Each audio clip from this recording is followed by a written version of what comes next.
انہیں جب خبر پہنچی کہ حضرت معاویہ کا انتقال ہو گیا اور یزید ان کے جانشین ہو گئے تو انہوں نے شام کے وقت حضرت حسین رضی اللہ تعالیٰ عنہ کو بلاوا بھیجا۔ حضرت حسین رضی اللہ تعالیٰ عنہ اپنے ساتھ 30 سپاہیوں کو لے کر ولید کے پاس آئے۔ انہوں نے سپاہیوں کو دارالامارت کے باہر بٹھایا اور خود ولید کے پاس اندر گئے۔ ولید نے انہیں حضرت معاویہ کے انتقال اور یزید کے خلیفہ ہونے کی خبر سنائی اور کہا کہ آپ یزید کی بیعت کریں۔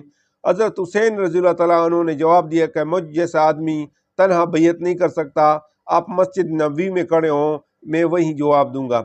ولید کے پاس اس وقت مروان بھی تھا۔ اس نے ولید سے کہا کہ آپ حضرت حسین رضی اللہ تعالیٰ عنہ سے اسی وقت بیعت لیں ورنہ وہ کبھی آپ کے ہاتھ نہیں آئیں گے۔ مگر ولید نے مروان کی بات نہیں مانی اور حضرت حسین رضی اللہ تعالیٰ عنہ کو رخصت کیا۔ حضرت حسین رضی اللہ تعالیٰ عنہ رات کو مسجد نبوی میں رہے۔ خواب میں رسول اللہ صلی اللہ علیہ وآلہ وسلم کی زیارت کی تو آپ صلی اللہ علیہ وآلہ وسلم نے فرمایا کہ آپ شہید ہو جائیں گے۔ حضرت حسین رضی اللہ تعالیٰ عنہ مکہ چلے گئے اور وہاں 3 مہینے قیام کیا۔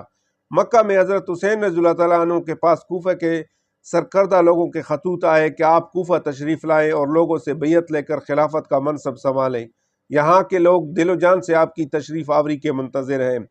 حضرت حسین رضی اللہ تعالیٰ عنہ نے حالات کا جائزہ لینے کے لیے اپنے چچیرے بھائی مسلم بن عقیل کو کوفہ روانہ کیا۔ وہ کوفہ روانہ ہوئے۔ دشوار گزار راستے سے سفر کرتے ہوئے وہ کوفہ پہنچے۔ کوفہ میں ان کے آنے کی خبر ملی تو پہلے ہی دن 10,000 لوگوں نے حضرت مسلم بن عقیل رضی اللہ تعالیٰ عنہ کے ہاتھ پر بیعت کی۔ بیعت کے لیے لوگ جوک در جوک آنے لگے تو حضرت حسین رضی اللہ تعالیٰ عنہ کو مسلم بن عقیل نے خط لکھا کہ آپ فوراً تشریف لائیں، یہاں کے لوگ تیار ہیں۔ حضرت حسین رضی اللہ تعالیٰ عنہ کے پاس خط پہنچا تو انہوں نے کوفہ روانہ ہونے کی تیاری کی۔ جب یہ خبر مکہ میں پھیلی تو بڑے بڑے صحابہ ان کے پاس آئے اور انہیں کوفہ جانے کا ارادہ ترک کرنے کی استدعا کی، کیونکہ کوفہ کے لوگوں نے حضرت علی رضی اللہ تعالیٰ اور حضرت حسن رضی اللہ تعالیٰ عنہ کے ساتھ دغا بازی کی تھی، مگر حضرت حسین رضی اللہ تعالیٰ عنہ نے ان کی بات نہیں مانی۔ جب حضرت عبداللہ بن عباس نے دیکھا کہ آپ کوفہ جانے کے لیے مصر ہیں تو کہا کہ کم از کم اپنے بال بچوں کو اپنے ساتھ نہ لے جائیں، مگر حضرت حسین رضی اللہ تعالیٰ عنہ نہ مانے۔ یہ دیکھ کر حضرت عبداللہ بن عباس روتے ہوئے ان سے رخصت ہوئے۔ حضرت عبداللہ بن عمر نے سنا کہ حضرت حسین رضی اللہ تعالیٰ عنہ کوفہ جا رہے ہیں تو انہوں نے بھی کوشش کی۔ حضرت حسین رضی اللہ تعالیٰ عنہ کوفہ جانے سے باز رہیں، مگر ان کی کوشش بھی بے سود رہی۔ اس وقت کوفہ کے گورنر حضرت نعمان بن بشیر تھے۔ ہجرت کے وقت مدینہ منورہ میں انصار کے یہاں سب سے پہلے یہی پیدا ہوئے تھے۔ وہ دیکھ رہے تھے کہ لوگ ہزاروں کی تعداد میں مسلم بن عقیل کی بیعت کر رہے ہیں، مگر انہوں نے طرز نہیں کیا۔ چنانچہ عمار بن ولید نے یزید کو ایک خط بھیج کر کوفہ کی صورتحال سے آگاہ کیا۔ بنو امیہ کی طرفداروں نے بھی خطوط لے گئے کہ نعمان بن بشیر سے ان خطرات کا تدارک نہیں ہو سکتا۔ یزید کو اس کے عیسائی مشیر نے مشورہ دیا کہ نعمان بن بشیر کو معطل کیا جائے اور ان کی جگہ عبید اللہ بن زیاد کو گورنر مقرر کیا جائے۔ ابن زیاد اس وقت بصرہ کا گورنر تھا، اب کوفہ بھی ان کی ولایت میں دیا گیا۔ ابن زیاد بڑا شاطر تھا، اس نے کوفہ جانے کے لیے وہی راستہ اختیار کیا جو مدینہ منورہ سے کوفہ آتا تھا۔ وہ حجازی لباس پہنے تھا، اس کے ساتھ 17 سوار تھے۔ بصرہ میں داخل ہوتے وقت لوگ سمجھے کہ حضرت حسین رضی اللہ تعالیٰ عنہ تشریف لائے ہیں۔ وہ لوگوں سے السلام علیکم کہتا تو لوگ وعلیکم السلام، مرحبا یا ابن رسول اللہ صلی اللہ علیہ وآلہ وسلم کہتے۔ قصر عمارت تک یہی حال رہا۔ قصر عمارت میں حضرت نعمان بن بشیر کو بھی دھوکہ ہوا کہ حضرت حسین رضی اللہ تعالیٰ عنہ ہیں۔ انہوں نے قصر عمارت کے دروازے بند کیے اور کہا کہ میں تو نہ عمارت آپ کے حوالے کروں گا اور نہ آپ سے لڑوں گا۔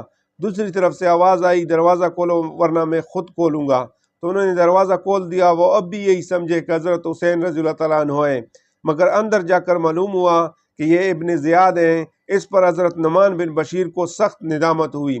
قصر عمارت میں داخل ہو کر ابن زیاد نے منادی کرا دی کہ لوگ جمع ہو گئے۔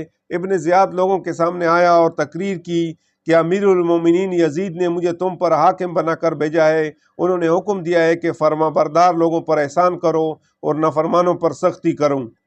تقریر کے بعد اس نے کوفہ کے سرکردہ لوگوں کو گرفتار کر لیا اور ان سے ضمانت لی کہ وہ کسی مخالف کو اپنے گھر میں پناہ نہیں دیں گے۔ اگر کسی نے کسی مخالف کو پناہ دے رکھی ہے تو وہ اسے حوالے کرے گا۔ خلاف ورزی کرنے والوں کے جان و مال حلال ہوں گے۔ میں انہیں قتل کر کے ان کے سر انہی کے دروازوں پر لٹکا دوں گا اور اس کے ساتھ ساتھ ان کے گھر والے بھی کبھی محفوظ نہیں ہوں گے۔ کوفہ کے لوگ ان دھمکیوں سے مرعوب ہو گئے۔ جن لوگوں نے مسلم بن عقیل کی بیعت کی تھی ان میں سے صرف 500 شام تک ان کے ساتھ رہ گئے۔ اندھیرا چھا گیا تو وہ بھی ایک ایک کر کے رخصت ہو گئے۔ مسلم بن عقیل اس وقت تک مختار بن عبید کے گھر میں تھا۔ انہوں نے حالات کا رخ دیکھ کر مختار کا گھر چھوڑا اور ہانی بن عروہ کے گھر میں پناہ لی۔ ابن زیاد نے ایک جاسوس کے ذریعے پتہ لگایا کہ مسلم بن عقیل نے ہانی کے گھر میں پناہ دے رکھی ہے۔ اس کے بعد مسلم بن عقیل کے پاس کوفہ کے لوگ جمع ہو گئے۔ انہوں نے اپنے جوانوں کو لے کر قصر عمارت کا محاصرہ کیا۔ ابن زیاد نے اپنے محل میں موجود کوفہ کے سرداروں سے کہا کہ وہ باہر نکل کر اپنے اپنے قبیلہ کے سپاہیوں کو مسلم بن عقیل کا سر چھوڑنے پر آمادہ کرے۔ ان سرداروں کے کہنے پر ان کے قبیلوں کے سپاہیوں نے ان کا ساتھ چھوڑ دیا اور صرف 30 جوان ان کے ساتھ رہ گئے۔ مغرب کے بعد اندھیرا چھا گیا تو یہ بھی غائب ہو گئے۔ چنانچہ انہوں نے ایک عورت کے مکان میں پناہ لی۔ ابن زیاد نے منادی کرا دی کہ تمام لوگ شہر کی جامع مسجد میں عشاء کی نماز پڑھیں۔ جامع مسجد میں نماز پڑھ کر ابن زیاد نے تقریر کی اور لوگوں کو ڈرایا دھمکایا۔ اس نے مسلم بن عقیل کو پکڑنے کے لیے حسین بن نمیر کو کوفہ کے ہر گھر کی تلاشی لینے کا حکم دیا۔ مسلم بن عقیل نے جس عورت کے گھر میں پناہ لی تھی اس کے بیٹے نے خود ہی کوفہ کے سردار کے بیٹے سے کہا کہ مسلم بن عقیل اس کے گھر میں موجود ہیں۔ سردار کو جب پتہ چلا تو اس نے ابن زیاد کو اطلاع دی۔ اس نے فوراً حکم دیا کہ مسلم کو گرفتار کر کے اس کے سامنے پیش کیا جائے۔ مسلم بن عقیل نے اپنی پناہگاہ کے باہر لوگوں کے شور کی آواز سنی تو وہ سمجھ گئے کہ انہیں گرفتار کرنے کے لیے دشمن کے سپاہی آ گئے ہیں۔ ہاتھ میں تلوار لے کر تنہا بڑی دلیری سے لڑنے لگے۔ زخموں سے چور ہو کر دیوار کے سہارے کھڑے ہو گئے تو سپاہیوں نے گرفتار کر کے تلوار چھین لی۔ ابن زیاد کے محل میں پہنچائے گئے جہاں چھت پر لے جا کر انہیں شہید کیا گیا۔ یہ واقعہ 9 ذی الحجہ سن 60 ہجری کو پیش آیا۔ ابن زیاد نے ان کا سر یزید کے پاس دمشق بھیج دیا۔ اس کے بعد ایک شخص ان کے 2 کمسن بچوں کے سر بھی ابن زیاد کے پاس لائے، جو کربلا کی تاریخ کا ایک اور دردناک سانحہ ہے۔ حضرت حسین رضی اللہ تعالیٰ عنہ اسی دن کوفہ کے سفر پر روانہ ہوئے جس روز مسلم بن عقیل شہید کیے گئے۔ راستے میں مختلف مقامات پر عراق سے آنے والوں نے انہیں کوفہ نہ جانے دیا، مگر آپ نہ مانے۔ سقلیہ کے مقام پر اطلاع ملی کہ مسلم بن عقیل شہید ہو گئے ہیں۔ انہوں نے وصیت کی تھی کہ حضرت حسین رضی اللہ تعالیٰ عنہ کو حالات سے آگاہ کیا جائے تاکہ وہ کوفہ نہ آئے۔ حضرت حسین رضی اللہ تعالیٰ عنہ نے لوگوں کو جمع کر کے تقریر کی کہ کوفہ کے حالات بدل گئے ہیں، ہمارے لوگوں نے ہمارا ساتھ چھوڑ دیا ہے، تم میں سے جو واپس جانا چاہے وہ واپس جائے، ہماری طرف سے اس پر کوئی الزام نہیں۔ حضرت حسین رضی اللہ تعالیٰ عنہ کی تقریر سن کر سب لوگ چھپنا شروع ہو گئے۔ جو راستے میں ان سے ملے تھے اور صرف وہی لوگ رہ گئے جو مدینہ سے آئے تھے۔ کچھ لوگوں نے رائے دی کہ ہمیں واپس چلنا چاہیے، مگر مسلم بن عقیل کے بھائیوں نے واپس جانے سے انکار کیا۔ چلتے چلتے 6 محرم سن 61 ہجری کو ایک مقام پر پہنچ گئے۔ حضرت حسین رضی اللہ تعالیٰ عنہ نے مقام کا نام دریافت کیا تو لوگوں نے بتایا کہ اس کا نام کربلا ہے۔ دوسرے دن ابن زیاد کے حکم پر عمر بن سعد 4000 سپاہ لے کر اس جگہ پہنچا۔ عمر بن سعد کی کوشش تھی کہ حضرت حسین رضی اللہ تعالیٰ عنہ کو ان کے ہاتھوں کوئی تکلیف نہ پہنچے، مگر ابن زیاد حسین سے بیعت لینے پر مصر تھا۔ 6 محرم کو عمر بن سعد اور حضرت حسین رضی اللہ تعالیٰ عنہ کے درمیان ملاقات ہوئی۔ بعض مورخین لکھتے ہیں کہ عمر بن سعد نے حضرت حسین رضی اللہ تعالیٰ عنہ سے کہا آپ چلے جائیں جہاں آپ کو جانا ہے۔ حضرت حسین رضی اللہ تعالیٰ عنہ رات کو چلتے تھے مگر صبح کو اسی جگہ ہوتے تھے یہاں سے سفر شروع کرتے تھے۔ اس سے حضرت حسین رضی اللہ تعالیٰ عنہ سمجھ گئے کہ مقتل یہی ہے۔ ابن زیاد 7 محرم کو ایک خط عمر بن سعد کو بھیجا جس میں اصرار کیا گیا تھا کہ حضرت حسین رضی اللہ تعالیٰ عنہ یزید کی بیعت کرے۔ یہ بھی کہا گیا تھا کہ حضرت حسین رضی اللہ تعالیٰ عنہ پر پانی بند کیا جائے۔